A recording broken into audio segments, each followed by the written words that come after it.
this season after beating the Jacksonville Jaguars here today at Paycor Stadium. But the story coming out of Cincinnati today is all about Joe Burrow and the injury he suffered in the second quarter of today's game.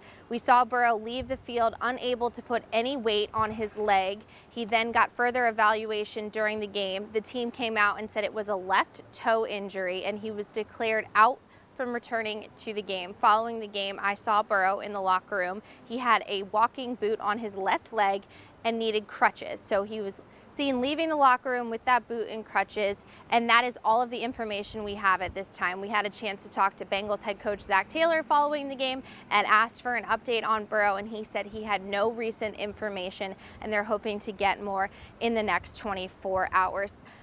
I spoke to a number of Bengals players in the locker room about Joe Burrow's injury. Specifically, I talked to Orlando Brown and Ted Karras, and you could just see the emotion on their face about just how jarring it was seeing Burrow leave the field and unable to put any weight on that leg.